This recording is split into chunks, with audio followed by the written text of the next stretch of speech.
Mas assim como até comentei, eu acho que o mais importante, né, para qualquer viagem, para qualquer destino que você for definir, às vezes a gente vê as pessoas comentando, né, que não importa só o destino. O mais importante numa viagem, principalmente de moto, é a jornada. Então, o que eu passaria talvez como uma dica, uma sugestão para todos, né? Quando fizer uma viagem, não faça uma programação muito apertada, só preocupado com o destino em si. Aproveite cada etapa da viagem, né? As paradas que você tem para contemplar, as coisas bonitas que tem pelo caminho, a conversa, conhecendo os costumes dos locais. Eu acho que isso é que, na verdade, torna uma viagem de moto grandiosa, né? Porque se fosse só o fato de subir por uma moto e andar e acelerar, por mais que é maravilhoso, então em qualquer lugar valeria a pena. Então, acho que a partir do momento que você realmente tira todo o proveito daquele roteiro, das atrações turísticas que aquele roteiro te proporciona, das pessoas, a parte da culinária. Então, acho que isso realmente é o que torna uma viagem inesquecível, né? Então, eu particularmente, é que eu falo pessoal, eu sou apaixonado por moto, mas acima de tudo eu gosto de turismo. Então, para mim, o que tem validade é essa junção, né? Fazer mototurismo, não é só ficar o tempo todo em cima da moto pilotando. A parte de bagagem é muito engraçado, porque assim, como a minha esposa sempre ela é minha companheira na maioria das viagens que eu faço, então foi engraçado que a primeira vez que eu fui fazer essa viagem aí para o Ushuaia, essa viagem sabática, então eu fui pilotando sozinho, minha esposa foi de avião, encontrou comigo num determinado local e ficou vários dias rodando comigo. E eu já saí com a moto daqui do Brasil muito pesada, com muita bagagem, né?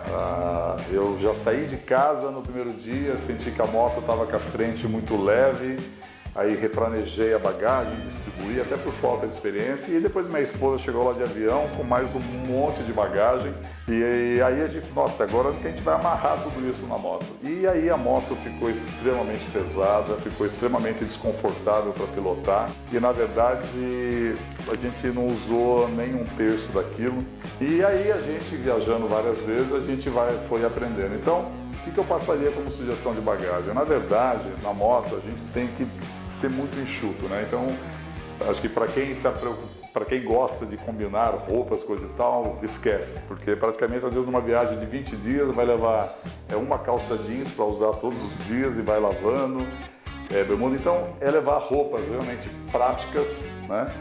Roupas leves em termos de peso. Por exemplo, jaqueta, que é uma coisa que ocupa muito volume. Eu, quando viajo de moto, se está uma noite frio e eu tenho que usar uma jaqueta, é a própria jaqueta da moto.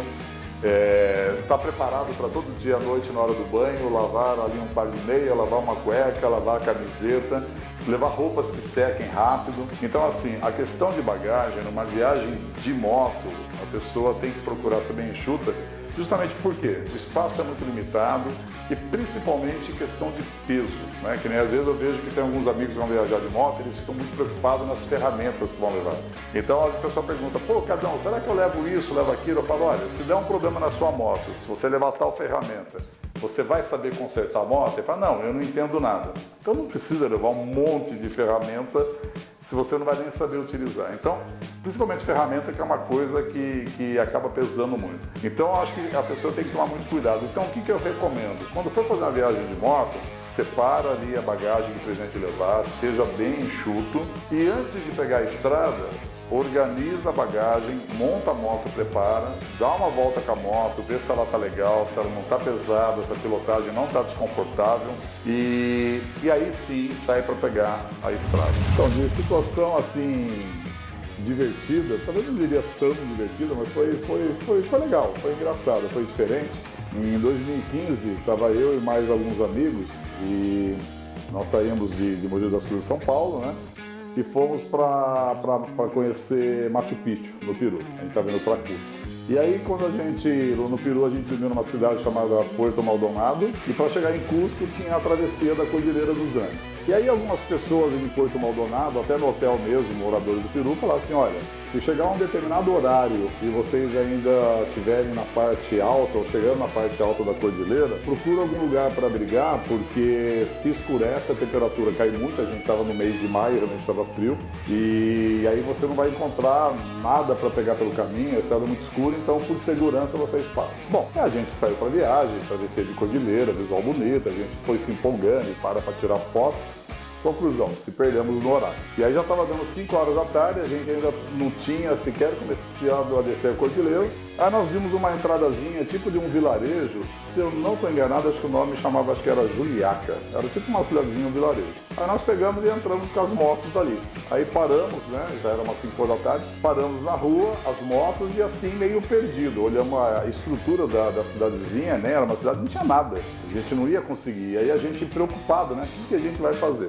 Aí nisso coincidiu que deu a saída de horário de uma criançada da escola, criançada tudo com uniforme bonitinho, e aí a molecada veio ver as motos, fazer a maior festa lá, fazer a maior farra. E aí quando a gente falou que era brasileiros, né, aí eles falaram assim, brasileiro, futebol. Aí um deles abriu a mochila, pegou uma bolinha feita com meia e começou a ficar fazendo embaixadinha para mostrar pra gente que ele também sabia jogar bola. E aí ficou aquela farra, todo mundo dando risada, foi uma coisa divertida, e a criançada querendo subir na moto e tirar foto. E aí nisso, o vilarejo era muito pequeno e deu aquele auê, então assim, rapidamente as pessoas ali ficaram sabendo que tinham alguns brasileiros ali dentro do vilarejo e que estavam perguntando se tinha pousada para dormir. Aí apareceu um casal, ele tinha alguns quartinhos na casa dele, não sei se ele alugava ou não, e ele ofereceu pra gente, né, se a gente queria dormir lá. E assim, era um lugar muito simples, ele até ofereceu banho pra gente, mas não teve que tomar banho, porque a água era extremamente fria, não tinha aquecimento, e lá era, pô, no topo da cordilheira, quase 5.000 metros.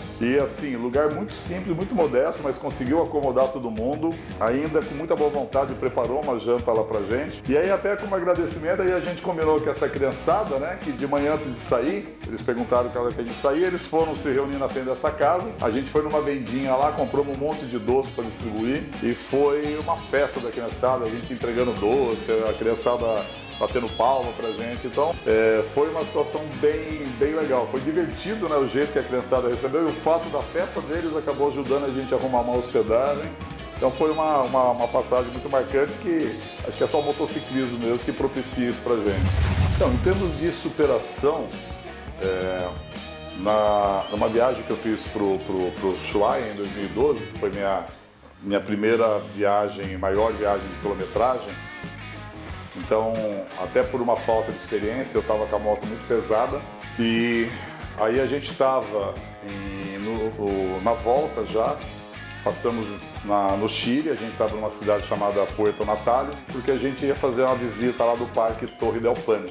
E aí, de lá do parque, a gente ia fazer a visitação e já ia seguir viagem, voltando para a Argentina para ir para El Calafate. Então eu estava com a moto toda carregada, com todas as bagagens na moto, a moto extremamente pesada, e esse parque, dentro dele, ele é todo de rípio, com muita subida e descida. E aí estava uma dificuldade grande de fazer a pilotagem, né? Porque a moto ela não estava nem um pouco preparada para aquele terreno, os pneus não eram preparados para aquilo, a moto estava pesada, eu estava com garupa. E num determinado momento a gente teve uma subida relativamente íngreme com a moto subiu meio que rabiando, mas foi. E aí sempre depois de uma subida, normalmente veio uma descida. E aí quando começou a descida com rípio, a moto começou a dar uma desgovernada, eu comecei a sentir que a frente dela perdeu a estabilidade, começou a chimar a frente dela.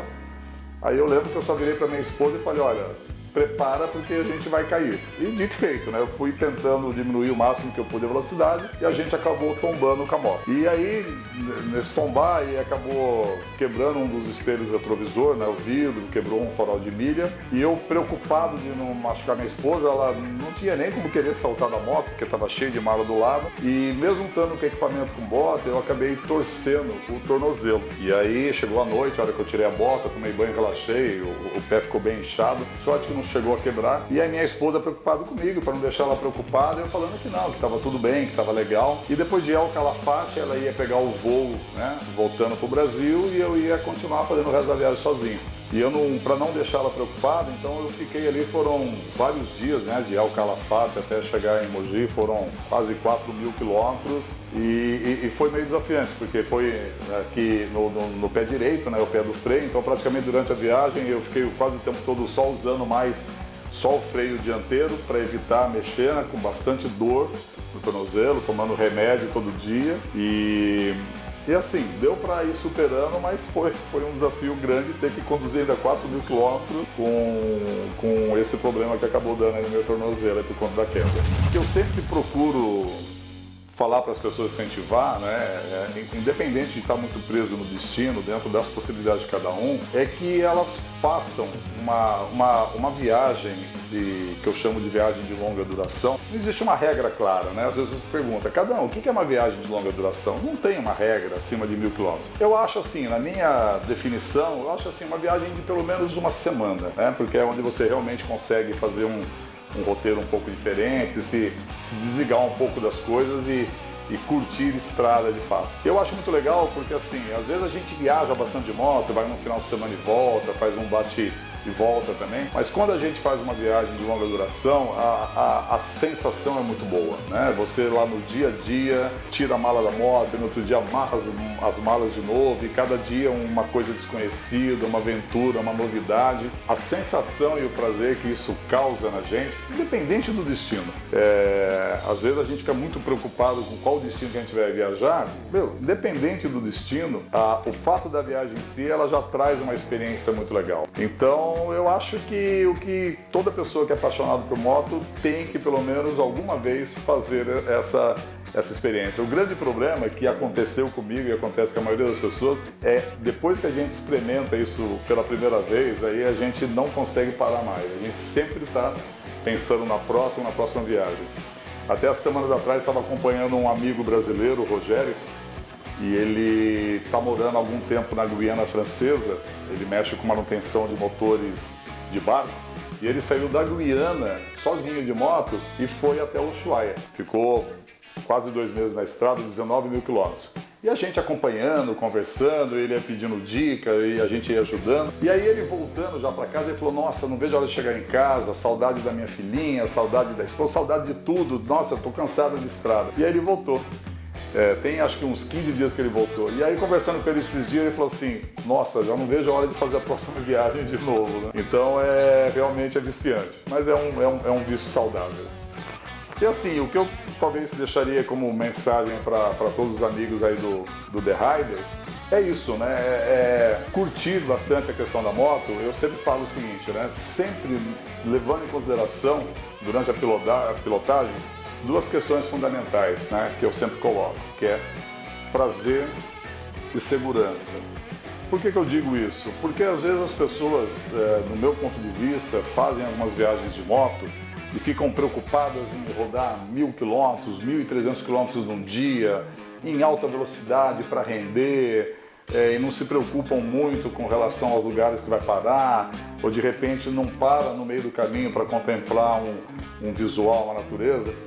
Então, eu acho que isso a gente compromete 2 coisas, né? A questão da segurança, porque se a gente coloca uma meta muito desafiadora de quilometragem diária, isso vai forçar com que a gente pilote muitas horas por dia, às vezes já cansado, que vai forçar a gente a acelerar mais forte, fazer uma ultrapassagem mais perigosa. Então acho que isso coloca a gente em risco e perde também a questão do prazer, porque você não tem a tranquilidade de parar no caminho, sentar na beira da estrada, curtir um visual legal, de repente está no final de tarde, você parar, ver o pôr do sol. Então eu particularmente sempre procuro levar isso em consideração nas minhas viagens. A viagem, para ela realmente ser bacana e válida, ela tem que ser segura e ela tem que ser prazerosa, tá? Para realmente valer a pena e para tirar o máximo proveito e curtir realmente tudo que uma viagem de moto pode trazer de bacana pra gente.